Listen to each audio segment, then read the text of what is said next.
It's the Emma King Show down in Tassie. Will Phillips gets delisted. And how many free agents could we have a look at? Now Magic Door. He's got the runner inside Magic. He tried the shimmy and the sidestep. Use the 15. How good is that? Welcome back to Further North, everybody.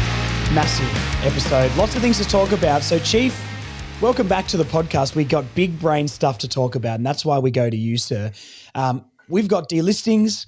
We've got free agents out there. We've got the girls in the W absolutely killing it.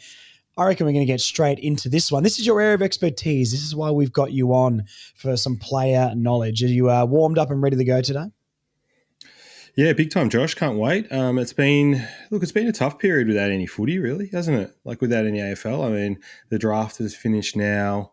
It's not really much happening in the AFL world. It's really just all about W at this stage. I did cop a little bit of flack for saying that I like cricket last time. So sorry for those people who I offend.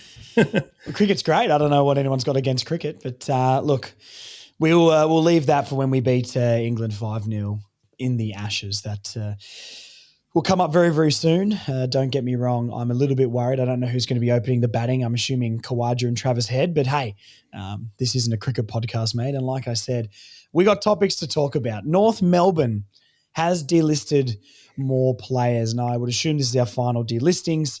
I don't think there's anyone else out of contract that hasn't been given one. So we had 3 delistings and we had 1 re-signing.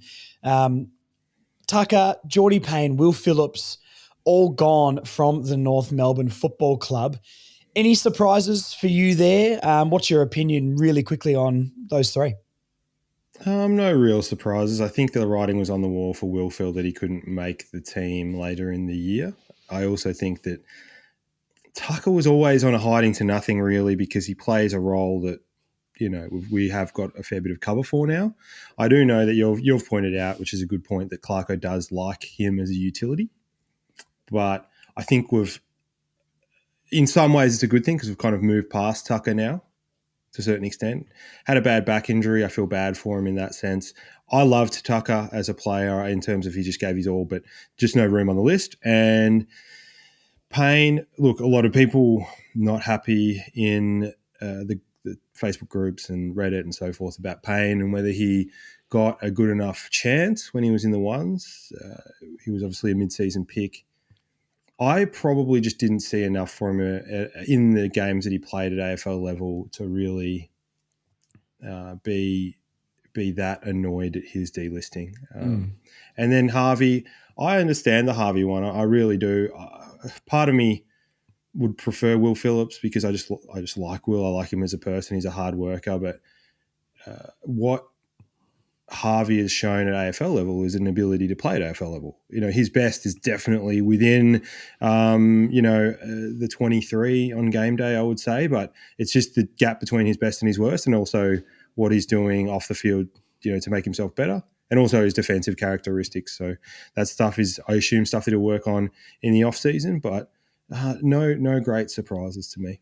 Yeah, I agree with you. The Will Phillips one, sad to see him go, but I've said multiple times on the pod that I just don't think he's up to scratch personally. I think we can replace 13 touches a game. And look, the streets will never forget that tagging job for 3 quarters on Nick Dacos. That's going to be something in 10 years' time we're talking about on this podcast, Chief, I reckon. But look, that's almost as infamous as the Aiden Core goal outside 50, the overlapping handball. So, look, it's unfortunate for Will Phil, but I don't think he's quite at the level. Geordie Payne's an interesting one, and I'll ask you this. Did you see more from Zach Banch in his appearances? I'm assuming they played about the same amount of games. I think Payne got 3 at the end of the year. Banch would have maybe, if anything, played 4 or 5 max. Did you see more from Payne or more from, why was my brain forgetting Banch? Yeah, Banch it's in a that great time. question. Yeah, it's a good question. I think if you look at the 2 players, I think I did see a little bit more from Banch, only because, and I think Joel the Mole actually pointed it out last podcast, is that Banch gets himself into some really good spots. Yeah. And he's really involved in the game, even if he's not constantly touching. He obviously took that great mark, which is nominated for one of the marks of the season. So he does get involved in games. I also think his physical capabilities, although he is really short, we know that he's a muscle shark. Yes. We know that he can run. He's got good speed, and that's something that we do need in our forward line. It's something that we need putting on a lot of pressure. I don't think Payne has those physical characteristics, and I don't think it's. I think Banch just ahead, and then there he stays on the list. Yeah, I would agree. I feel like from a very limited source, we saw a little bit more dynamism from Banch. I feel like he can get around the field a little bit more. Interesting, he didn't play like deeper in that forward line. He didn't seem to play that crumbing role at all when he was on the field. It felt like he was more wing and pushing up to halfback. And fair play, he probably had to go up there to try and get the ball sometimes. But I think I did see a little bit more at AFL level from him. Payne, he's basically just Constanti. Who's played less games, and Constanti, like him or hate him, played every game. And apart from inaccuracy, I think he was okay. 20 years old, can still work and grow there. So, yeah, I think that's fair enough. And as for Tucker, I was a bit worried that Tucker was going to stay on the list. But you're right. I think we've moved past him. And I think it's a sign that North Melbourne has grown, or we're confident enough to let go of a player that you know what you'll get from them, and confident in some of these younger guys. Cooper Harvey, yeah, we all wanted the deal as a fan base. We wanted to see him, not just for the name, but out of those players at AFL level, he's definitely shown the most.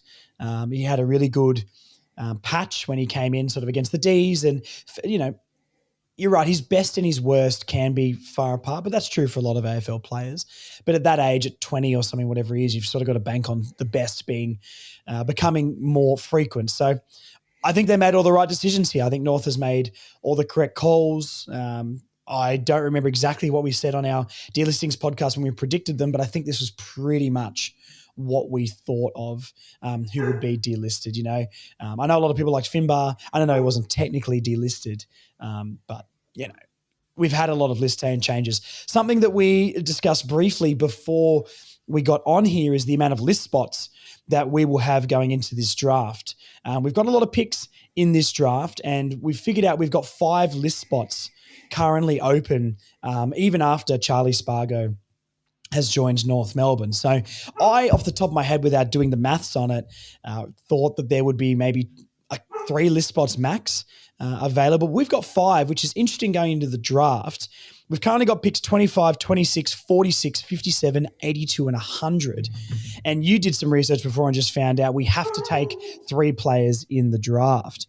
That's going to leave 2 list spots open after the draft. I can't really see us taking more than 3, potentially 4, but surely without a high pick, we're not taking 3 guys sort of second round or more than 3 guys second round or after.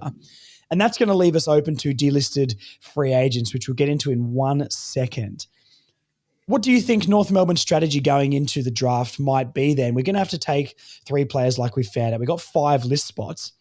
What do you think our angle is going into this draft? Look, I think the first thing is to point out is that we can still trade draft picks right up until draft night. Yeah. So I suspect that is going to play a little bit of a part in. Do you think we will? Is your gut telling you we might try and move up with the 2 second rounders? Look, I do. I think the idea is probably to frank those 2 second rounders into maybe something a bit higher up the board. I know that it's always the academy teams that you are looking at for potentially taking up a pick swap to move further up the board. Obviously, those picks end up being swallowed up by bids, so they prefer to take the points, obviously. And then in this case, it would be someone like a Gold Coast that could potentially, we could swap and move further up the board. I think obviously they're a little bit higher up the board. They did get rid of a few picks in the Petrarca deal. So maybe we have to do a little bit more sort of wheeling and dealing. But my hope is that we move a little bit further up the board. That said, though, as we've talked about many times, this is not necessarily the strongest draft in the world. Also, people are talking about it like there's no talent at all. Well, there's talent to be found in every single draft. Yeah. So I'm not too worried about that. But what I would say is that they will look. Brady will continue to look to move further up the draft ladder. I would say up until draft night. So don't be surprised if we see some futures moving around, or could be anything really. It feels like regardless going into the draft or coming out of the draft, maybe we're going to have at least one or two list spots potentially free to pick up someone in the rookie draft, or maybe we're going to go into delisted free agents. So let's get into this. We're going to go through, we've got a lot of names. I've done some digging, found a lot of names. You're the player expert. I've got some opinions, but yours will be slightly more informed, I'm sure. So we're going to dive into these and rapid fire. Just a caveat. These aren't all players I think are going to come to North. These aren't all players that I think we should be targeting. These are just names out there to have a discussion point around. Most of these are probably going to be a no, but I think there's a discussion to be had about all of them to some capacity. There'll be a few in here that I'm sure Chief will strongly reject very, very quickly, but it's going to be good discussion. And there's a lot of names out there. After we do that, we're going to finish this pod talking about W as well, because the girls just cannot stop winning. Another good result against the Saints today. So, look, let's kick this off. I'm going in club order. So we'll go to the Adelaide Crows. Now, one of their delisted free agents is Harry Schoenberg, 24 years old, 180 centimetre midfielder. This was a name that when they got delisted, there was lots of people talking about him. He's been on the list since 2020 in Adelaide. Let me see how many games he's played. 62 games all up. With Will Phil going, the only player to come in to this team as a midfielder would probably be Urquhart. Is this someone you think potentially we should have a look at? What are your thoughts on Harry from the Crows? I don't know what sort of life you're leading if Harry Schomburg is a reason for you to get excited in the forum. No, I'm let's get serious here. Like Harry is just not a needle mover at all. I think he's a one-paced, okay skilled midfielder. I think that if Will Phillips is not getting into a midfield, if Jai, obviously well-publicised issues, if he can't get into the midfield, this guy, Harry Schomburg's not going to get in. So he'd be there as depth only, and I would rather have Will Phillips for depth in that position. So I think the depth guys are going to clearly be Urquhart, maybe Braden George. I don't know where Braden George is at with his injury situation. And the other one is probably Foss and McKercher. You know, you're going to come out with a few players. I've obviously got a list of players here. I just think we've moved past those sort of guys. No disrespect to him. I just don't think he gets a gig on our list. Charlie Dean from the Pies. An area of need for North Melbourne to some degree, but is he someone that could be one of our better defenders on the list? 24 years old, 195 centimetres, key defender from the Pies. Played a few games. His stats aren't too bad, but I don't know how much of a needle mover he is. I mean, 8 games last year, 4 games this year. Is that someone you would potentially look at all? Again, like it's kind of pick your poison at the moment with these type of guys, because the reality is there aren't going to be any players that get delisted that are then going to step into our team and be significantly better than the guys that we've got already. For sure. Just reality. Dean is an interesting one. He's obviously at Collingwood.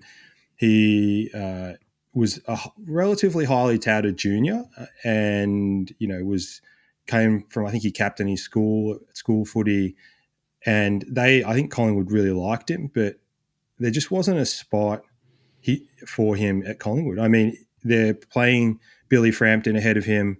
They've opted to transfer Reef McInnes into a defender role from a forward role instead of just using him. So that just says to me that he probably isn't up to the level, really. So probably not. Okay. Oleg Markov, someone I really wanted us to have a look at a couple of years ago when he was a free agent before he signed his deal at Collingwood. I think we've got some more stocks in that area now at North Melbourne, but is a good AFL player, is of the level. In my opinion, I think he's got a lot of run. I like his mustache, and that might alone be the reason I'd like him on the list. But is this someone that would interest you at all? I mean, I don't mind the thought of it. I think he's a good AFL player, or good enough to be on a field if we needed. But what are your opinions on that? Yeah, it's just about who we want to get games into, Josh. Like, do we want to get games into Goda and Hardiman, or do we want to get games? Do we want to give games to Markov? I mean, Markov is a very, very good athlete. His dad was an Olympian, I think, in the pole vault. Absolute gun. Great athlete. Good guy to have around the club, but falls away when it comes to the skill stuff. And was around at the right time to play in a flag for Collingwood and did a really good job. But I think he works really well in a system that is very prescriptive. So you look at the system like he was previously at Richmond and he played okay in the sort of Hardwick system, but that is a very prescriptive system. Same with McRae. So he plays better in those situations. I don't know whether that's what we've got at North. I think I've been on record as saying that I'm not exactly sure what we have as a system, so it's very difficult for me to comment on. But I feel as though Markov, like he would play some games probably, but is that kind of what you want from a guy who's like late 20s, early 30s, probably taking the role of a guy who's in his teens or early 20s. So, yeah. I'll sound like a broken record here because I'll probably say no to every single one of them. But, I'll try and cut. Well, I'm going to try and find one that you say yes to. That's my goal on this podcast. Yeah.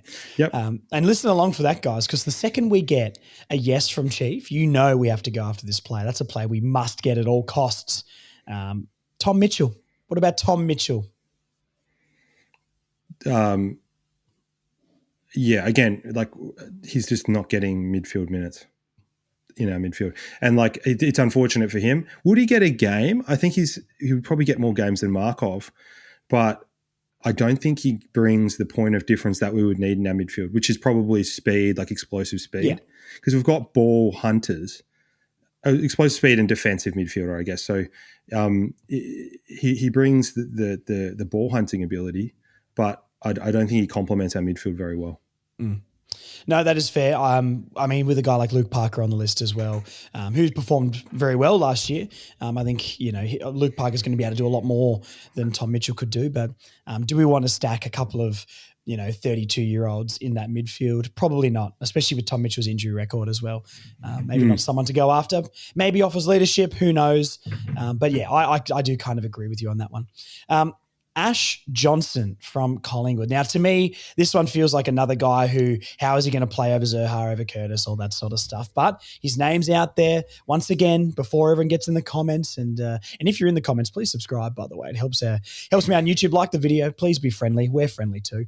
I don't think we should get this guy, but hey, Ash Johnson showed some flashes. Is that someone at all that tickles your fancy, Chief, or are you going to throw this man in the bin as well?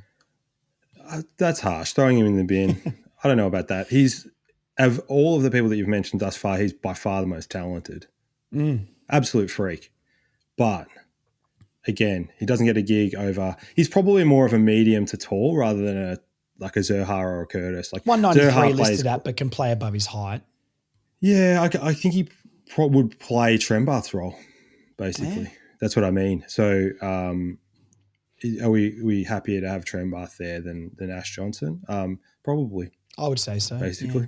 Yeah. Crazy after 3 games of Cooper Trembath, but, Ash Johnson, 28-year-old as well. But, I'm trying to think of like Finbar, he's gone. There's clearly a spot on the list for a depth forward if they wanted one more opportunity. Clearly he'd be motivated and wouldn't need much money, I would think. But I wouldn't hate it if it happened, but I just don't see it being super realistic.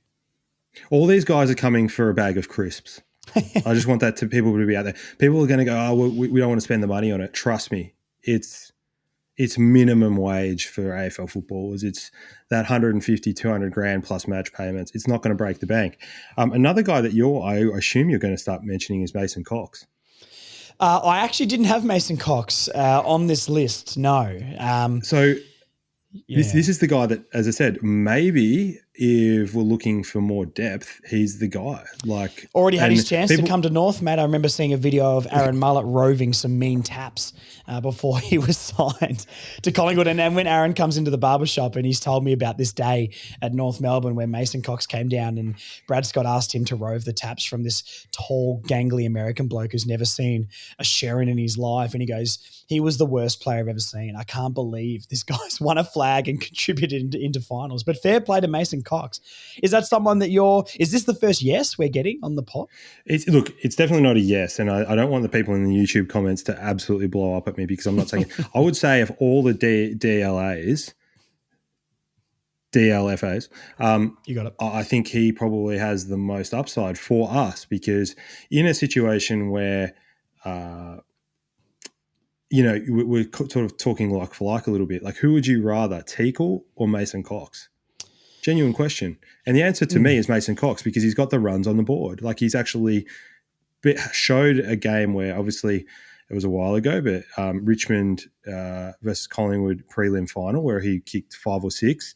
He also played quite well in multiple final series. So the guy's done it before, and I think he's got the runs on the board versus Teakle. Is he a massive upgrade on Teakle? Probably not. Is he getting older? 100%. But he would potentially be that break glass in case of emergency type player. If CCJ goes down, which is even money, it's let's Taylor be honest Goad with time ourselves, then, mate. then it would potentially be Taylor Goad. But if we're not happy with where Taylor Goad's physicality is at yet, then maybe he's the guy to come in. I'm just putting that out there. I'm trying to shoehorn him into a position, basically. So are you telling me that, and this is a brilliant segue to the next one, are you telling me, Chief, that you next year on the list would rather Mason Cox over Todd Goldstein? Oh, yeah, that's a good question. Obviously, Cox is in better physical condition than Goldstein right now, but my heart says 100% Goldstein. This is a head versus heart debate right now. Yeah, 100%. And yeah, that Todd wins. Todd would just win that. Todd wins. Unfortunately, unfortunately for Coxie. Would you genuinely have him back for one season? Because I think I would, but I think that's my heart talking. Yeah, it is your heart talking. I think it would be completely pointless. Yeah. The only reason you would have him is if he then becomes ruck coach instead of Damien Monkhorst, which I'm not averse to. Like, Monkhorst is a good ruck coach, though. Look what he's done with Tristan and Taylor Goad's developing. His development last year was fantastic. Monkhorst has been a ruck coach for years, decades. Many years. Yeah, it's been a long time. So, yeah, I'm just putting stuff out there. That would be the only way I would probably – because list spots, let's be honest with you, mate, the list spots are so – they're like gold dust. Well, tell that to Flynn Perez, mate, or Jack Marnie. I don't know how they stayed on for a few years, but I do get what you're saying. Look, you spoke before about players that demand big money, and these guys aren't going to be on big money. Are you trying to tell me that you wouldn't offer big money to Alwyn Davey Jr.? Small forward, mate, buzzy forward. Something we could use. I know. I just don't think. I think if you're getting delisted by Essendon right now, like let's read between the lines. Yes. If you're getting delisted, no offense to anybody out there, and this is not meant to offend, but if you're getting delisted by West Coast, by Essendon, by Port, and by Richmond to a certain extent, things are not looking good. Things are not looking good for you because if you can't get a gig with Essendon, like Essendon brought in Kako, who's a first year player, and he automatically became their best small forward. So, and Alwyn Davey was there for 2 or 3 years. So definitely a no for me. Okay. Yeah, the thought, I mean, when I hear, Alwyn Davey, I get excited. Alwyn Davey Jr. maybe, is a different story. But, I mean, he's played 20 games. How many goals did he kick? 9 in 20 games. I don't know.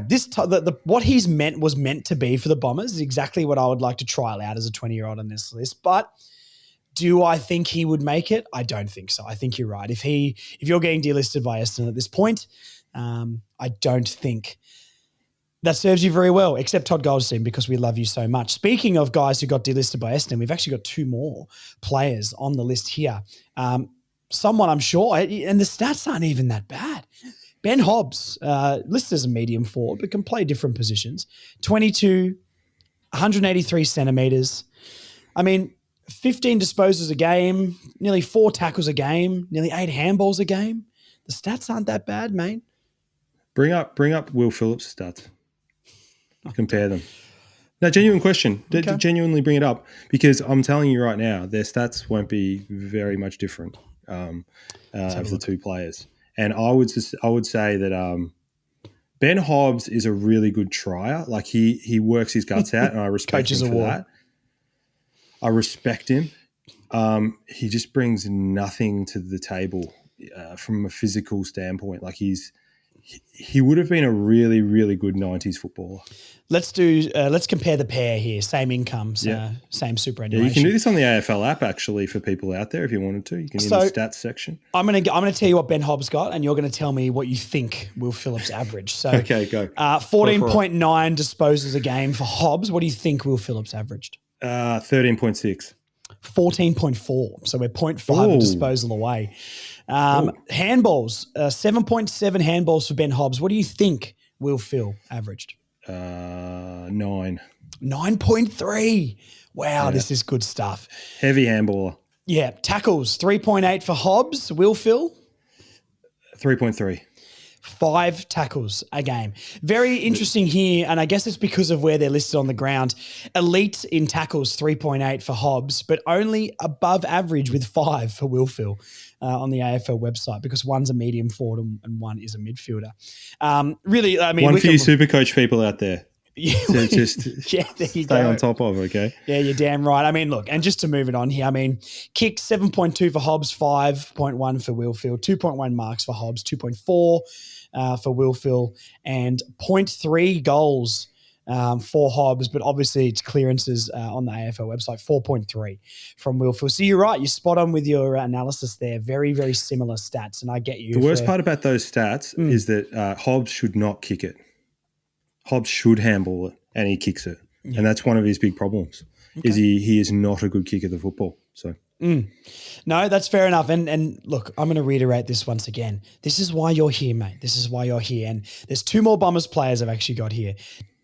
Your mate, a guy you've praised in the past, Dylan Shield. He's got great skin. You know those guys who they move from a northern state and they somehow maintain their tan? Do you know those guys? Yeah, I mean, look, we've got a lot of young guys who are probably going through, some changes with their bodies and that sort of stuff and need a good skincare routine. Jess Sinclair. Do you remember Jess Sinclair? Came from Freo and he was tanned. He stayed tanned. Dylan Shields, one of those players. He's remained tanned. He's a professional. Is he a needle mover? 100% not. Would you take him for a year? He's a bit of a butcher. I just don't know. I don't know where he fits. He's not going to play defensive. They tried to play him as a defensive midfielder at Essendon. They tried to play him off the half-back line. None of those things stuck. He became entrenched in their VFL program. So I'm not on the Dylan Shield train. I don't know whether he gets a gig somewhere else. Like I think he would be a good player for a West Coast who need that midfield depth, but not for us. Okay. The last Bomber on the list, and you're speaking about incredible defenders, Jaden Laverde, 29, 193 centimetres. Key defence, mates. I mean, slightly undersized, but this is another position where we need. He's been around the traps, 145 games he's played in his career, played 14 last year for the Bombers. In my head, I would probably rather a Charlie Dean to bet on than a Laverde, but I don't know. I feel like we've got this guy. Like, is Aiden Core and Jaden Laverde not just like the same dude? Yeah, it's a great point. These veteran defenders who play on tall forwards when we need them to is what Laverde would be. He's not a game changer in any way. Although, little fun fact here for you: when McDonald, Tip, and Woody kicked that goal right on with 5 seconds to go in the game, Essendon versus North, Jaden Laverde handballed it to him. Wow. So people out there, you can. I wouldn't bring him to the club just based on that fact. But Jaden Laverde is a type of guy. He is your consummate depth defender. He's the guy that plays in the VFL for 15 games a year, and then when your key defender is injured, he comes in and plays and does a role. And maybe the tall forward kicks a few, maybe they don't. It's kind of but he's just a good A professional. serviceable at best guy. Very, very serviceable. I mean, he's played nearly 150 games. That said, I think he's almost certainly going to GWS. So I think they've basically already come to that deal. Fair enough. I mean, and who would you rather next year playing, Toby Pink or Laverty? And I think it's Toby Pink, to be honest. Yes, I didn't. I never thought I would say that. Last year, I didn't think I would say that, but now I definitely say that. Absolutely. Okay. Look, we're going to switch it up to a different club now. That's enough Essendon chat on this podcast. I think I know where this one is going. I thought I'd throw this one in for fun just to see your face, but Mr. Guthrie, Cam Guthrie has been delisted by the Cats. Do we want to get that Cats experience in for a year and just see if he can give us all their secrets? I'm actually more interested in his experience at Cold Rock, the ice cream place. What lollies does he pick, or what flavour ice cream? Famously was working there whilst he was actually playing AFL. Geelong probably owned shares in it or something to get that cash through. They'll probably. Yeah, that's probably the way Allegedly, he was getting his franchise. That's how he was getting his franchise. That's right. He would play AFL on a Saturday, and then Sunday morning he'd rock up at Cold Rock. And that's a working class man. That's the down-to-earth correct head we need at the North Melbourne Football Club. So this is an interesting one. Like, I'm actually more interested in a Guthrie, but purely because of the experience piece. Yeah. Purely to come in that kind of Liam Shields type role where he plays very little football, but is able to coach and mentor the younger defenders. Yeah. I think I can see that. I really can. But whether we use these rare as hen's teeth list spots to do that is obviously a Brady and a Will Thursfield and a Clarko discussion. And I don't know whether we need to do that anymore, but that's the role that I would see him playing. So would you give that deal out? Would you have a conversation with him? You're Clarkson. Do you go, hey, Brady, dial his number? Oh, look, no. Okay. Geez, you're a tough nut to crack, Chief. Well, just because we've got those guys, we do feel like we do have more experience coming in. Like we're going to have more development coaches coming in as well because of the changes to the soft cap this year. So I feel like we need those roles less. That said, though, as I said, I was open to the Todd Goldstein one maybe, but I'm also open to the Cam Guthrie one. Yep, and you're open to Mason Cox. So there's a lot of experience coming into North Melbourne. Yeah. Incredibly open. Here's a name that's already been thrown around North Melbourne circles, Seamus Mitchell. Now, this is out of there's two names on this list that I think are a genuine chance of being on the North Melbourne list next year. Seamus Mitchell was someone we were already thinking of with Zane Littlejohn's connection, someone who can be that nippy, small defender who can back up an Archer if he's out. I would absolutely be making this phone call. I would be going and saying, hey, Zane, can you go and have a chat to your mate to get him over here? He's going to be on peanuts, like you said. He's a VFL. He can start in the VFL and earn his spot, but we do not have depth. Hardiman's not playing that Archer role. No one on that half back line. Agoda isn't going to be playing that role. We don't have another guy who can do the Archer role. McDonald was serviceable at that role, but he's, in his, early 30s, only a couple of years left. Would you make this call? Because I absolutely would. His name's already been thrown around for a reason. I don't see why we wouldn't do this. 5 list spots open. I've got 2 names I would sort of look at here. He's one of them. Why not? The why not is always the opportunity cost of bringing in the next player on your list. That's the why not, and whether you feel like we're better serviced with someone else, basically. That's the why not. You don't want to, as much as you can at this time, you don't want to just be completely speculative, if that makes sense. Seamus Mitchell is not necessarily that because he's got experience in the AFL and he plays a role that I think it would be good to have cover for. Because the reality is that Archie gets injured all the time. Yeah, 100%. And as much as he plays well when he's there and has been, we love him. We all love him. But the reality is your best capability is availability. And he hasn't been available the last little bit. Sometimes through no fault of his own, sometimes through just soft tissue. So it would be good to have cover. So I think I'm tend to lean towards what you're saying, which is, if we are going to offer a spot, maybe it's for that need. So, and I think that's what we should be doing. Like those list spots, I think need to be for positional. We're not getting delisted free agents to bank on their talent and what they could become like you would out of the draft. I think this is to fill holes. And one of the biggest holes on the list, I think, is backing up Jackson Archer. I think we've got more options, arguably, as a small crumbing forward on the list than we've got to back up, who defends those small crumbing forwards on the opposition team. So I think this one's a little bit of a no-brainer. It's not going to be much money. You've got to pay your salary cap out anyway. And we're going to have list spots after the draft. So if we take a couple of players into it, I don't see why not. So look, on the Hawthorn Hawks, someone who's old enough to be his dad, Sam Frost, is a free agent. You want experience back there, a guy who is a good AFL player. Is this somebody you would consider? How old is he now? 32, 194 centimetres. On the outer at Hawthorn, and then last year sort of found his way into the team a lot more. I mean, played every game in 2024, only played 2 in 2025.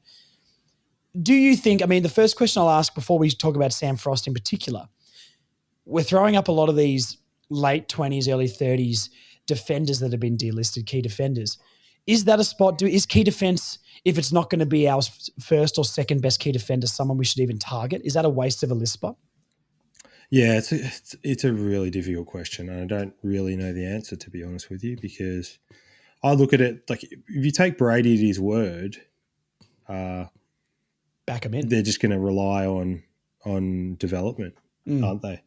But would it be good to have, depth there? Definitely.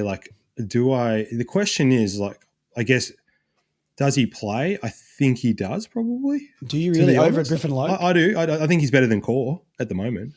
No offense to Core. Do you think he'd play over a Dawson? I think they sound pretty keen on Dawson having that breakout year next year. So I like the thought of, to get us from, like I've said before, to get us from 16th to potentially a 12th, I think Comben, Griffin Logue and Dawson is good enough, right? Does Frost play over those three if that's the goal for next season, to take that next step up the ladder?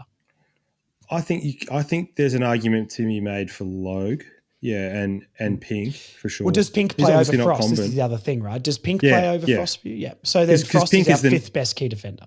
Because Pink is the natural positional comparison to Frost, which is just a lockdown big defender. And I think there's an argument to be made, because the reason why Frost didn't play last year is because Barras came in and Battle to a certain extent. Battle played a slightly different role, but Barras was the reason, and Barras is one of the best key defenders we've seen in the last 10 years. So that makes complete sense. Now, the question is, as you say, is he appreciably better than those players that we mentioned, Pink, Logue, and Core? Probably not. Is it worthwhile? I don't know. I think it's, again, not a massive needle mover. But if I was looking at defensive depth, I think he would definitely be a player that I would look at. Definitely. I've got another player on my list here, but he would be up there. Okay. Well, look, we'll get through these ones and see if we've got it. And if not, you can hit me with some more that maybe I haven't gone on to. But the thing, I don't think that a player like that is needed on this list. I think if we could get a player who would be in our best two, and you're not getting this in delisted free agents, but if we're going to get a player in key defense, they need to be in the top two key defenders at the club. And that is not going to happen as a delisted free agent. Sam Frost is going to offer what Aiden Core offers us. Is Sam Frost maybe better than Aiden Core in 2026? I'd say probably, but we're still having that discussion back and forward. So, it sounds like it's raining hard at your house right now. Chief. Oh yeah, it's absolutely pumping out here. Yeah, wow. Yeah, in the inner north, it's not nice, mate. It's probably coming out to you pretty soon, I would say. Well, let's see if we can get this pod done before then. All right, let's go to the Port Adelaide Football Club. You want Larky's sparring partner? It's Jeremy Finlayson, surely. That's got to get you up and about, Chief. This is the first yes, surely. Definitely not. He's one of those players that he's high on talent. He's very similar to Johnson in a lot of ways. Probably played more football than Johnson, but he is a highly talented player who kind of isn't a tall because he's not strong enough, but isn't a small because he's not agile enough. He's got decent skills, but he's the tallest forward pocket in the comp. Do you know what I mean? And so he hasn't been able to cement his spot in a forward line, mind you, that has one player in the form of Georgiades. For sure. I mean, Marshall went down this year with an Achilles. They haven't been playing. Their young stuff. I forgot the guy's name, but they haven't been playing their third tall. So it was all completely open for him to play, but he just didn't play. So again, you got to ask the questions, and also you got to ask the question, why he was probably one of Kenny's favourites, right? That's why he was around, and now that Kenny's gone, it's no point. No, look, you're probably right. He reminds me a lot of someone we talked about last off-season. Who was the Fremantle forward that got delisted? Tabernar. Yeah, I was thinking Talbot in my head. Tabernar. I mean, yeah, very similar sort of thing. I mean, 29 years old, 197 centimetres, which is a good size. But once again, I think if Trembath didn't come on and we were maybe going in with just a Finbar went as well, you could maybe convince me on a year of a player like that. But no, I don't think I would do that one. All right. Key defence once more, and a slightly different age key defender here, even though I think he's already been linked to other clubs. Jacob Blight, someone that Richmond got in the mid-season draft, showed a little bit. I think a lot of Richmond fans that I've talked to are a bit upset that he did get delisted. 23 years old, 196 centimetres, a good physical specimen. I'll just look up how many games he played this year. 7 games in 2025, 3 in 2024. I mean, I'm not going to try and contradict myself here. Does he come in and he's in our best 2, maybe 3 key defenders? I don't think so. I guess you're really relying on, a 23-year-old to go above maybe what potential you can have at 23 years old. I don't mind it, but once again, I think it's what's the point of getting him when Pink is a couple of years older? I get that, but, still got plenty of footy left. And Will Dawson and Matt Whitlock, even though I'd prefer him forward, can play in that role. Blight is someone for me that maybe not, just because I don't think it fits. I think we've got too many key defenders, even though a lot of them aren't quite where we want them to be. Do you agree with that, or do you got a different opinion? No, I tend to agree. I mean, look, Blight is I actually was a little bit impressed with Blight. He plays that role that we would need, which is played on the bigger boys. Huge dude. I do think that they're squeezing. Richmond, they've got some key defenders. Interesting with Tyler Young going, they're getting rid of him too, though. Yeah, they've got Sonsi, who hasn't played a lot of. These guys are always going to. I'm not sure, to be honest. So. My name knowledge is not there. It'll come to me, but they're one of their guys that they've for years put up there as just very injury prone. So they're trying to bring that guy back. But they've also got these youngsters coming through that they're constantly drafting. They've got another good draft hand this year. And the reality is they want to play the youngsters now. So guys in that mid-tier that they don't think they're going to get a future from are just going to take minutes from the younger boys because that's their approach. So in that sense, the games that I've seen Blight play, he's been serviceable, to be honest. I think he is an AFL level player. I think he could definitely make a good AFL career and be, play 100 to 150 games. Now, I guess, further to your point, is he the answer to our defence? He might be a slight upgrade on some of the players we have, a slight. But is that enough to make you want to draft them? And then also, is that enough for you to take that time away from Whitlock? Sorry, not Whitlock, Warson? Mm-hmm. That's a decision for them to make. But I would say that they probably wouldn't. Yeah, I mean, does he play over Logue? I don't think so. Does he play over Dawson? No. Does he play... Obviously not over Charlie Comben. And then you go, does he play over Pink? And I'd say no at this stage with how I think Pink played better than him last year. Pink played a lot of games, had some big moments. So I'd say no. And then once again, we're comparing these guys with Aiden Cores. And I don't think we need, and I respect Aiden Core. I think he's, done well enough over the last couple of years. Thunder and rain outside my window right now. So apologies if anyone hears that. The storm's gone from Chief in the northern suburbs all the way over to Bayswater very, very quickly. But once again, we're comparing all these guys to like a core on the list, and I don't think it's worth a list spot. Camden McIntosh, I think he has already committed signing somewhere else. I feel like he wouldn't have sort of just gone off Richmond's list if there wasn't a plan to get him somewhere else. This is a name that I'm confused why Richmond got rid of him, because I feel like he was one of their best players nearly every week. Have you heard any rumours about him going somewhere else or a specific club that's chasing him? I haven't. Again, West Coast would be the natural fit, I think, for this guy because he would come in, give them leadership. Maybe he plays wing, maybe he plays a few minutes on the inside to help out Harley Reid and their younger midfielders, and I think that's a good role for him. Again, he's just taking minutes away from the young guys that they want to play. Yeah. And they feel as though they've got enough leadership there to set examples for their youngsters. So McIntosh was always going to be the scapegoat for that. To be fair, like he's quite a limited player. You know, he can play wing, he can play a little bit of inside mid. That's it really, and he's not he's not a needle mover. And I think if you're going to bring him in for leadership, that's one thing. But I think we've got those guys. I think we do have those guys now. So I think he's. Yeah, I think he's happy to miss out on Camden. Here's the next name that of the two here that I think we should be looking at. Someone else that Joel the Mole did bring up as a guy we should be chasing, having a look at before he got delisted is Ari Schoenmakers from St Kilda. Can play in that halfback role, very similar to Agoda. I think size and game type can do the defensive stuff. Has a little bit of movement off halfback. Is a good disposal of the football. Someone that I'm a bit confused why he would have got delisted by the Saints. 20 years old, 194 centimetres. I don't know how many games he played this year. 3 games, 4, so 7 in total for his AFL career.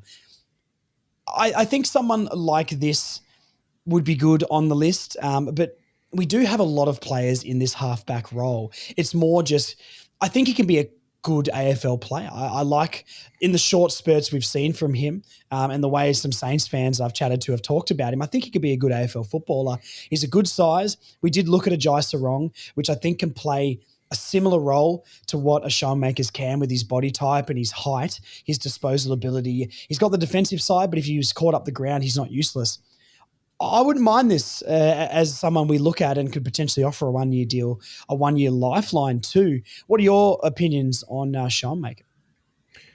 Yeah, I think the Saints have obviously given him the arse because Sauce has come in on pretty big money. So their assumption is that Silvani is going to play increased backline minutes.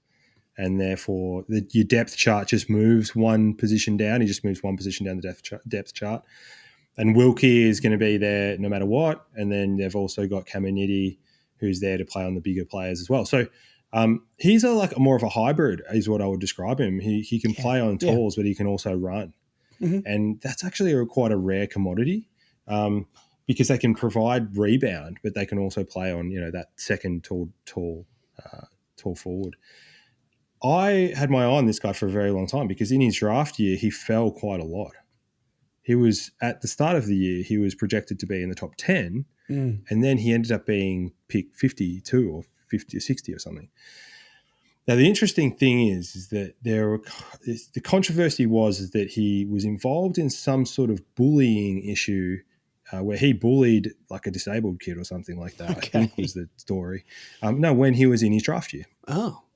He also had an issue where I forget exactly what it was, but he either drank when he wasn't supposed to or he got drinks for younger kids when he wasn't supposed to. He was as an 18-year-old, he was buying alcohol for younger people. So, I mean, I've never done that in my life. Well, you're in between trips to church, Josh, there's not much time for you to go to the local BWS, but you're right. I think the questions were about his character, to be perfectly honest with you. Okay. And a similar discussion that potentially we'll have with Stephen May, maybe not to the same extent, but he's not a delisted free agent, but his name was bandied about during trade period, is what does that do to your culture to have someone like that around? And there's a reason why he went so low.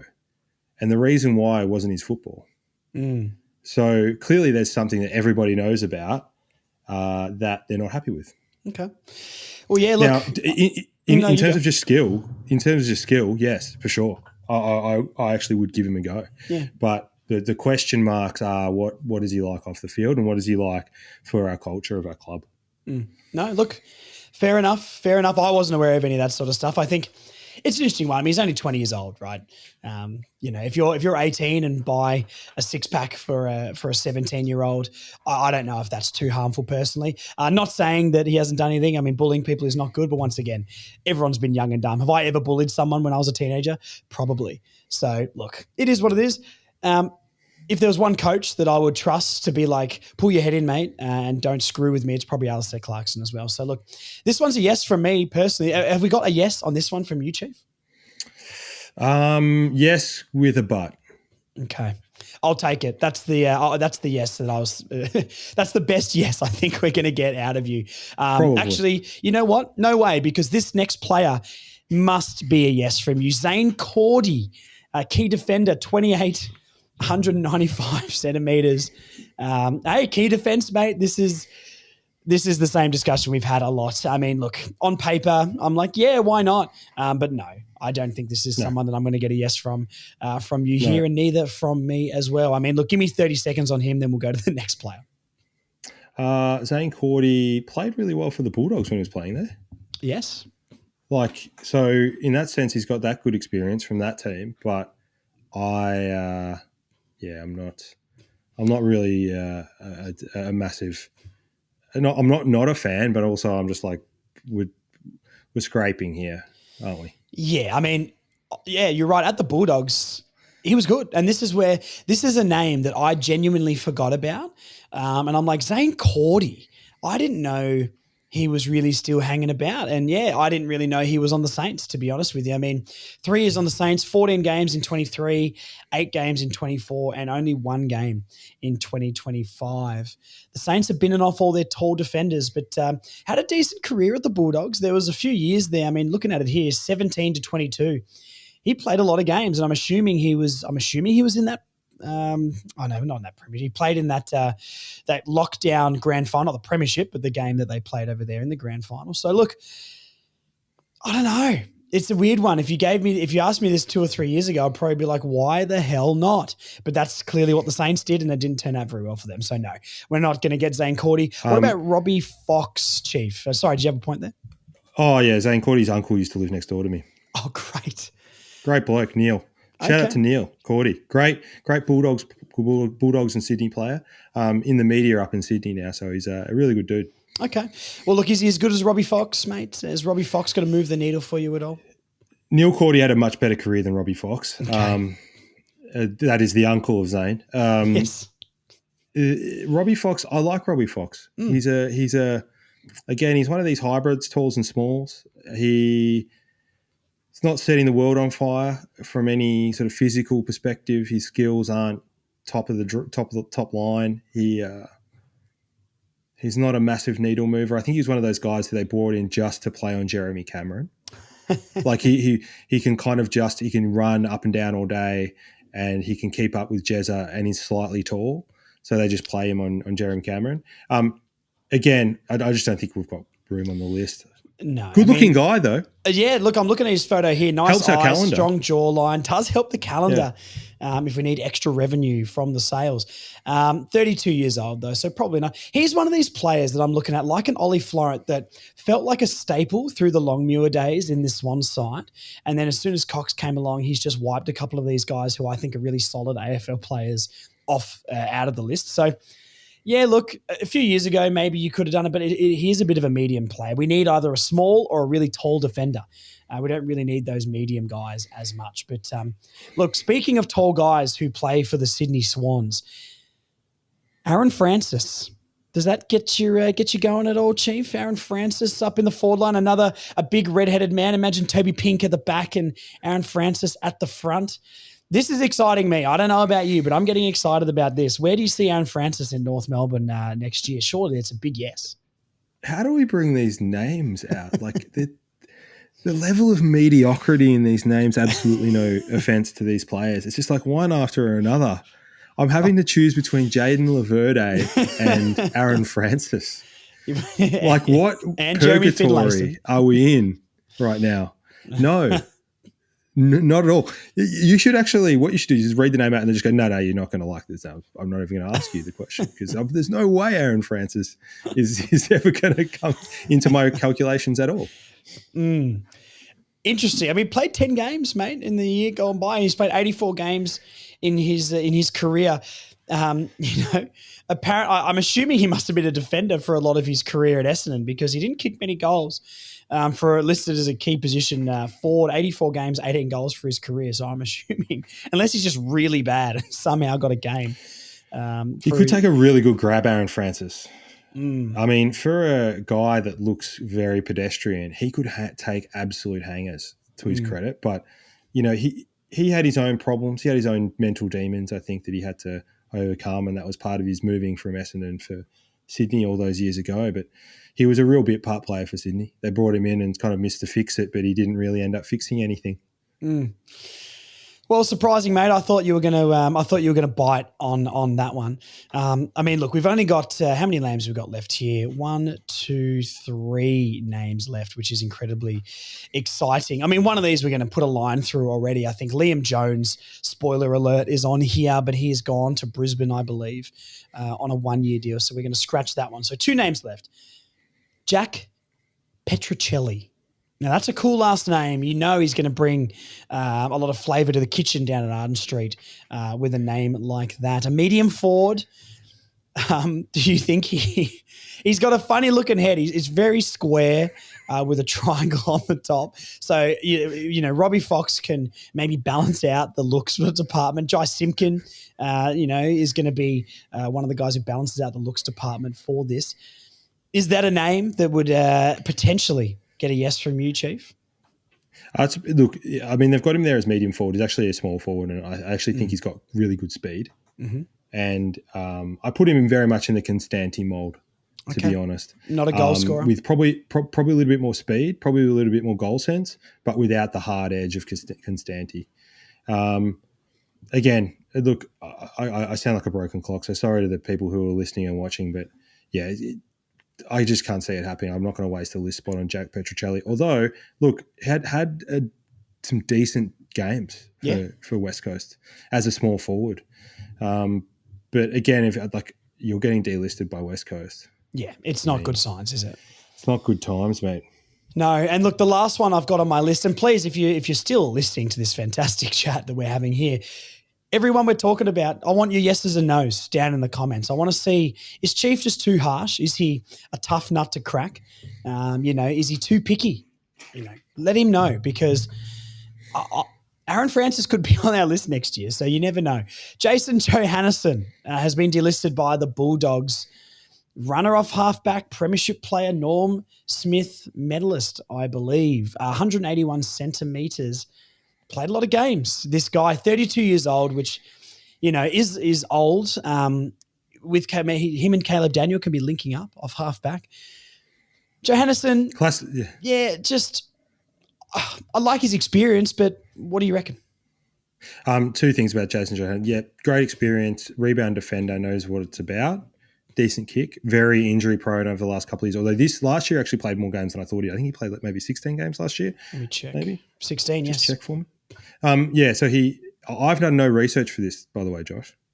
Of course. You're just throwing names at me. You were naming Will Phillips stats without even knowing. I like his experience, but would we be willingly playing him over Hardiman or Goda as a 32-year-old versus a 20-year-old or 21-year-old? Probably not. Okay.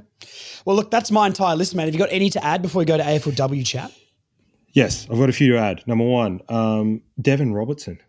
Devon Robertson. I'm going to look up these guys. Devon Robertson is a guy who missed out for a very long time. He's very famous for having his jumper ripped off in a game. I forget who it was against. Had his jumper ripped Lions. off. His Instagram followers spiked. Went up by like 150%. Is a midfielder, younger guy, just hasn't been able to crack into the midfield. These are the sort of guys that you get value out of, that they're middle-aged, I guess, in football terms, maybe early 20s, and they're squeezed out. That's where the value, I think, is at, and where the game of Moneyball can be played. What sort of role would he play for North next year? Yeah, I think he would probably be depth, but I think he would. I personally rate Devon as a slightly better player than Will Phillips. That's me personally. So he could potentially play that role. That's what he would do. He would do. But whether that's something that we're willing to do, I don't know. Alex Chincotta Okay, from yep. Carlton is a tagger. Okay. Now again, I think we need a defensive bias midfielder, not a tagger.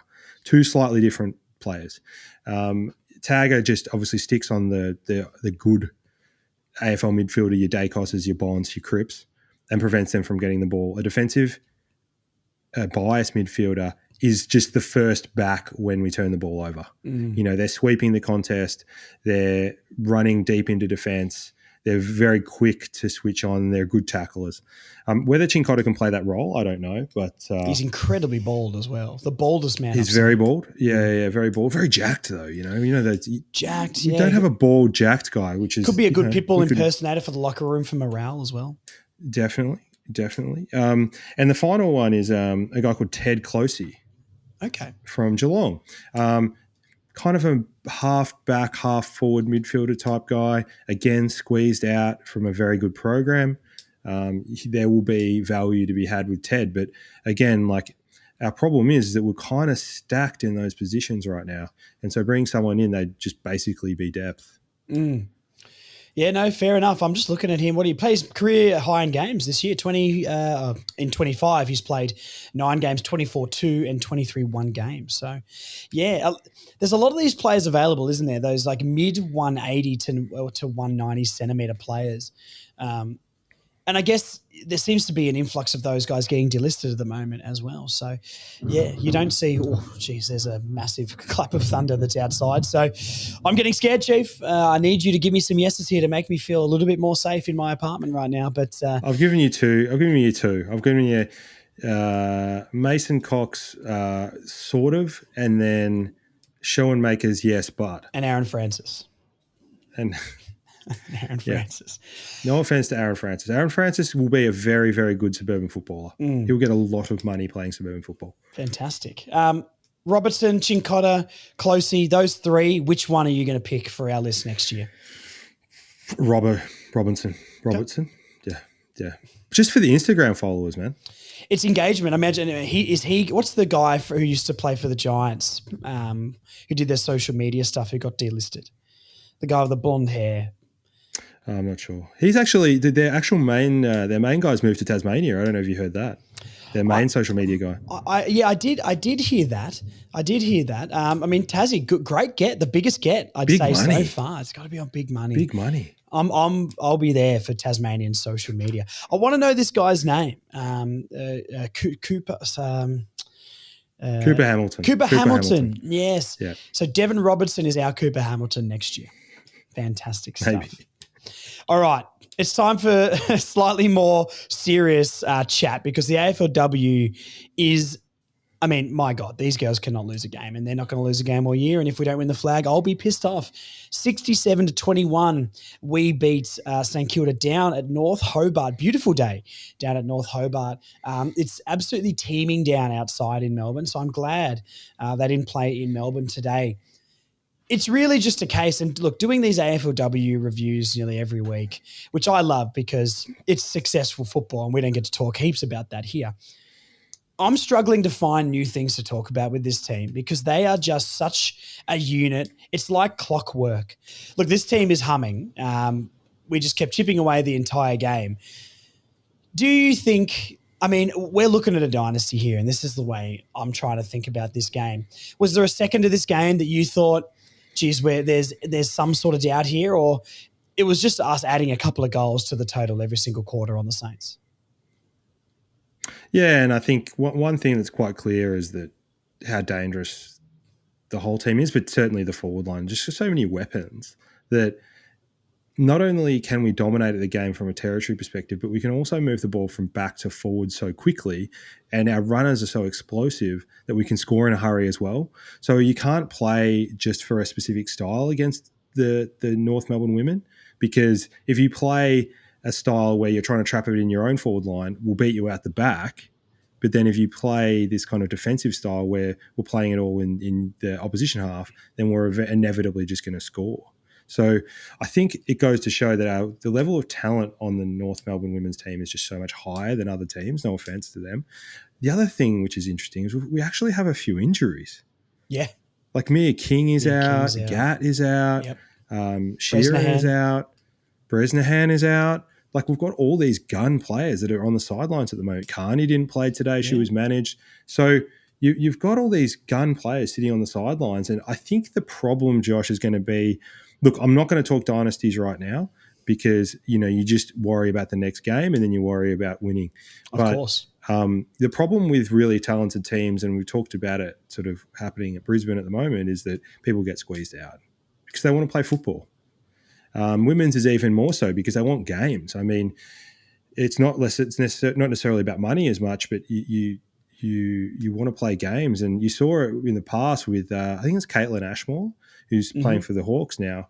She got squeezed out. She just didn't have a spot at North, and she's a gun player. It's one of the best players in the comp, but she's just playing at a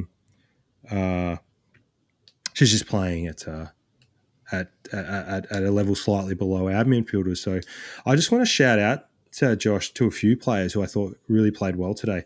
For sure. Kim Rennie goes under the radar. She is such a good ruckman, and she just dominates every week, and she's getting better sort of ball in hand week by week, and she's just been excellent. She just hasn't put a foot wrong. So probably all Australian this year. Blaheen Bogue, it's hard to keep coming up with superlatives for this woman and what she can do. It's a 11th game. What is it? I don't know what it is. I answer 11th game. It's so and she's top 5 forwards in the competition already. Yeah. I've got 2 nicknames, Josh. What are you? So this is real nuffy chat here. Okay, That's fine. I'm for it. I've got two nicknames. Blaheen the Dream. Okay. Or the Bogeyman. Well, look, I've been rolling with Blaheen the Dream. I think that's the one that hits me the most. I love that one, and that's the one I've been rolling with. But the Bogeyman, it's not too bad. It's not too bad. If you're after my pick, I'm going Blaheen the Dream.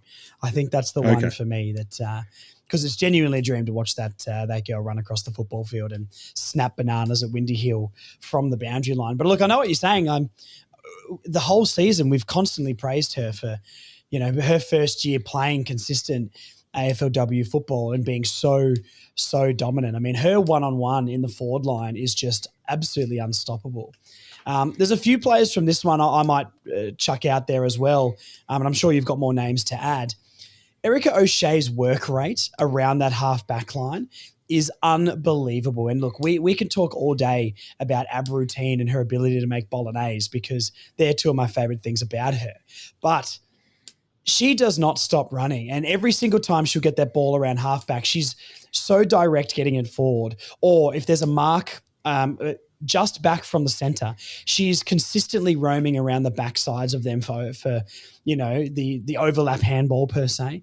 And then even if that kick is a sideways kick to free up space, she'll then run to that next girl who receives the football and do the same thing. I think she's been fantastic and very, very unsung. Tripodi in the guts, a new role for her. I've been talking about this all year. I think she's been fantastic in there. But someone that I haven't got to talk about as much this year because Blaheen has maybe taken some of the shine off my one and only Vicky Wall, but man, she is good and she was great today. Her physicality in contest, creating opportunities to get the ball forward, isolating anyone who was up in that forward line, to be honest. I mean, Emma King had a day out.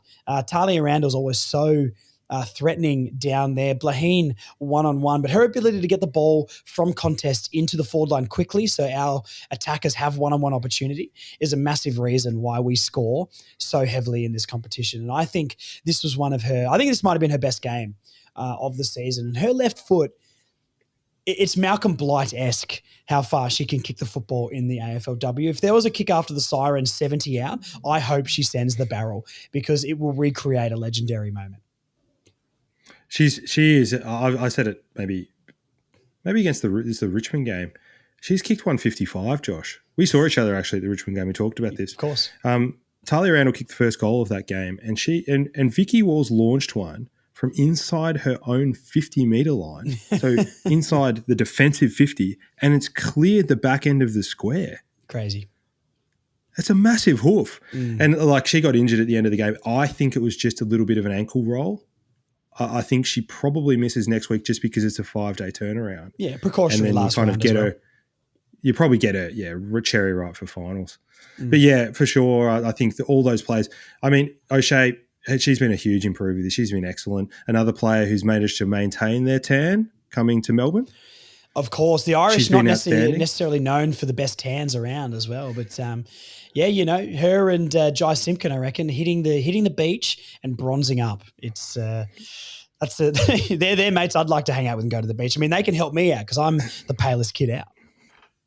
Bella Eddy was another one who played really well, I thought, today. Underrated She season had a for little Bella bit of a too. different role. She's obviously more of that sort of crumbing forward, small forward role. But today she played a little bit around the ball, a little bit behind the ball, and her disposal was outstanding. Craven, as usual, great game. We've just got players, man. And it's actually really, really exciting to see. Slocum came in this week and was really kind of serviceable in her first game. So, yeah, it's looking up, and I think it's going to be one of those situations where hopefully all of our players get fit for finals, and then it's a real squeeze to work out who plays. Yeah, absolutely. Absolutely. I mean, look, and we've gone this whole W segment without talking about Riddell and Garner, but it's just they do what they do. I mean, Jazzy Garner kicks 3 behinds when she needed 3 goals to make her ton for her career. I'm sure she'll get that very, very soon. I want to talk a little bit more about Emma King because it was probably the best game I've seen her play, and she's had some good games, don't get me wrong, but so dominant. And it's getting that ball in one-on-one very quick, like I spoke about before. But, you know, Blaheen's kicked 2, Emma King's kicked 3, Emma King with 6 marks as well. And a clearance as well, backing up in the ruck there.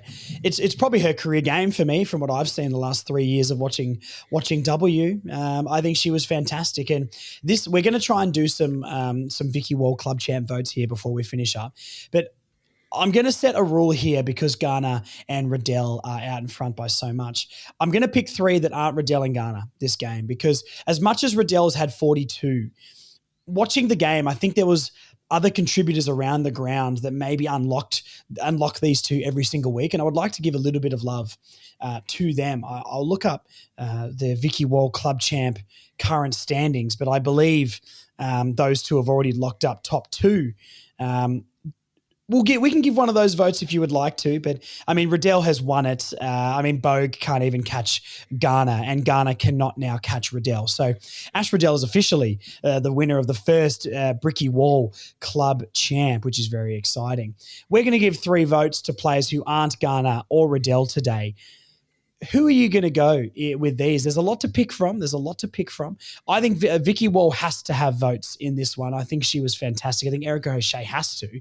Who else would you throw in the ring for those? I mean, it's got to be Rennie, right?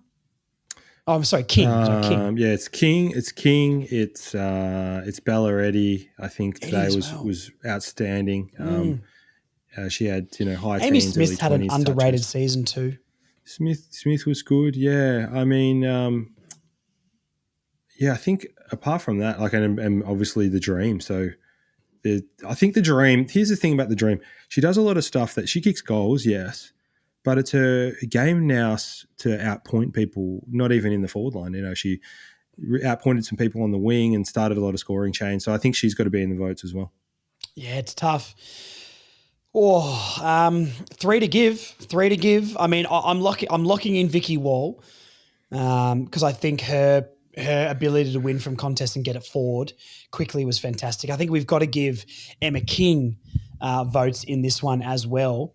You can pick whoever gets the last 3 votes, and then we can pick the 1, 2, and 3 after that. Who would you pick outside of Wall? Okay, probably O'Shea, Eddy, Dream as my 3, 2, and 1 after the 5 and 4. Yeah.